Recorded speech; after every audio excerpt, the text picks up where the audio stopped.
दोस्तों, हम जब भी मोबाइल फ़ोन्स खरीदते हैं तो उससे पहले हम कैमरा क्वालिटी, रैम और प्रोसेसर की बात आगे करते हैं। पर क्या आपको पता है कि ये जो प्रोसेसर होते हैं ये इतने हल्के और छोटे होने के बावजूद मोबाइल फ़ोन्स और कंप्यूटर्स को इतना महंगा क्यों बना देते हैं। इसीलिए आज की वीडियो में हम यही जानेंगे कि आखिर एक प्रोसेसर बनता कैसे है। इसको जानने के लिए बने रहिए इस वीडियो के अंत तक।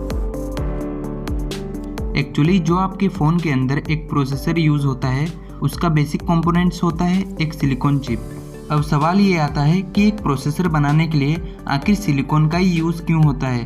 तो दोस्तों, सिलिकॉन एक ऐसा हार्ड केमिकल एलिमेंट है जिसमें सेमीकंडक्टर नेचर का प्रॉपर्टी होता है। कंडक्टर हम उसी चीज को बोलते हैं जिसके थ्रू इलेक्ट्रिसिटी पास हो सके। वैसे तो सिलिकॉन जैसे सेमीकंडक्टर एलिमेंट्स बहुत सारे होते हैं, लेकिन सिलिकॉन ही एकमात्र ऐसा एलिमेंट है जिससे कि इलेक्ट्रिसिटी कितना अमाउंट में पास होगा और कब होगा वो हम इजीली कंट्रोल कर सकते हैं। ये प्रोसेसर बनाने के लिए बेसिकली दो फैक्ट्रीज को चुना जाता है।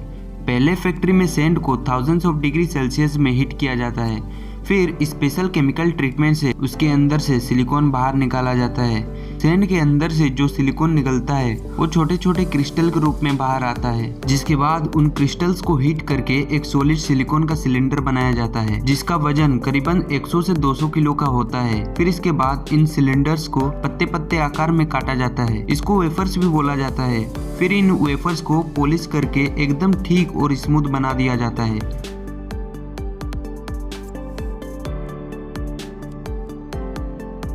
और यहाँ पर इस फैक्ट्री का काम खत्म हो जाता है।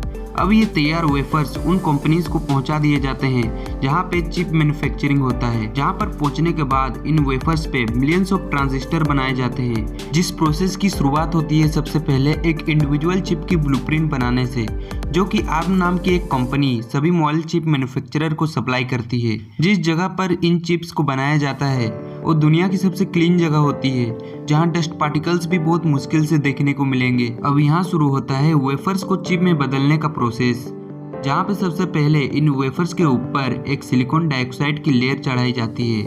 उसके बाद एक फोटो सेंसिटिव केमिकल की लेयर चढ़ाई जाती है। अब अल्ट्रावायलेट रे को इन वेफर्स से पास कराया जाता है और उसके नीचे एक लेंस लगा होता है जो पूरे लाइट बीम को छोटा कर देता है, जिससे वेफर्स में एक स्पेसिफिक पैटर्न तैयार हो जाता है।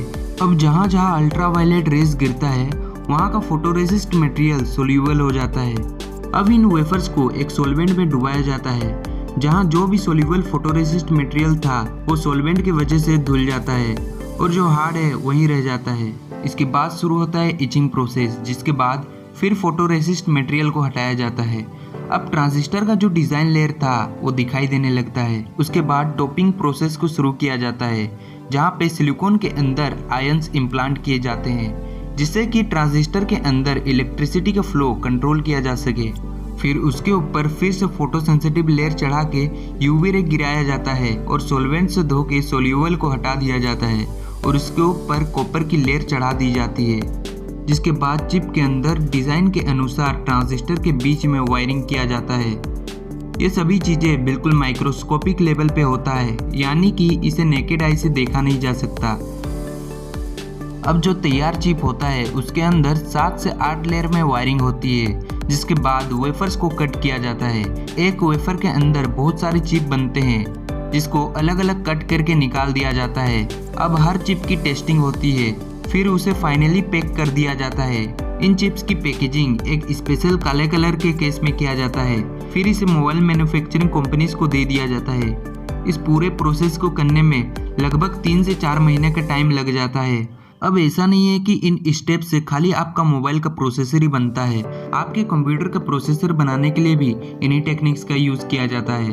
हालांकि इनमें अंतर सिर्फ इतना है कि इनमें अलग अलग तरीके से ब्लूप्रिंट और पैटर्न बनाए जाते हैं। तो अब आपको पता चल गया होगा कि मोबाइल इतने कॉस्टली क्यों होते हैं। अगर आपको वीडियो पसंद आया हो तो इसे लाइक करें और शेयर करें, साथ ही इस चैनल को सब्सक्राइब करें। तो मैं मिलता हूँ अगले वीडियो में। धन्यवाद।